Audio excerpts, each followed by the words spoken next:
ನಮಸ್ಕಾರ ಆತ್ಮೀಯರೇ, ಜ್ಞಾನದೀವಿಗೆ ಚಾನೆಲ್ಗೆ ಸ್ವಾಗತ. ಜ್ಞಾನದ ಬೆಳಕು ಎಲ್ಲೆಡೆ ಪಸರಿಸಲಿ.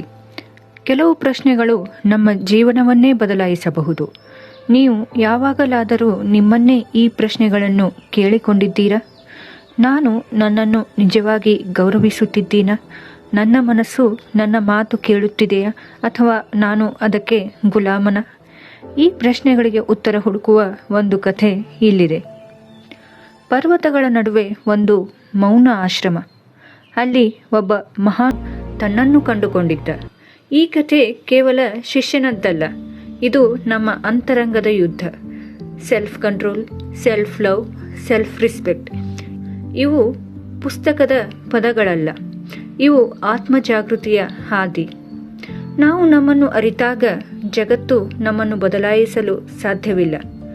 ನಾವು ನಮ್ಮನ್ನು ಗೌರವಿಸಿದಾಗ ಜಗತ್ತು ಕೂಡ ನಮ್ಮನ್ನು ಗೌರವಿಸುತ್ತದೆ. ನಾವು ನಮ್ಮನ್ನು ಪ್ರೀತಿಸಿದಾಗ ನಾವು ಸಂಪೂರ್ಣರಾಗುತ್ತೇವೆ. ನಿಧಾನವಾಗಿ, ಆಳವಾಗಿ ನಮ್ಮೊಳಗೆ ಇಳಿಯೋಣ. ನೀವು ಈ ಸೂತ್ರಗಳನ್ನು ನಿಮ್ಮ ಜೀವನದಲ್ಲಿ ಅಳವಡಿಸಿಕೊಳ್ಳಲು ಸಿದ್ಧರಾಗಿದ್ದರೆ ಐ ಲವ್ ಮೈ ಸೆಲ್ಫ್ ಎಂದು ಕಾಮೆಂಟ್ ಮಾಡಿ. ಇದು ನಿಮ್ಮ ಆತ್ಮಕ್ಕೆ ಕೊಡುವ ಒಂದು ವಚನ. ಈ ವಿಡಿಯೋ ನಿಮ್ಮ ಮನಸ್ಸಿಗೆ ಶಾಂತಿ ಕೊಟ್ಟಿದ್ದರೆ, ನಿಮ್ಮ ಹೃದಯವನ್ನು ಸ್ಪರ್ಶಿಸಿದ್ದರೆ ಇದನ್ನು ನಿಮ್ಮವರೊಂದಿಗೆ ಹಂಚಿಕೊಳ್ಳಿ.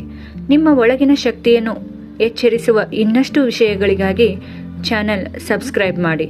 ಧನ್ಯವಾದಗಳು.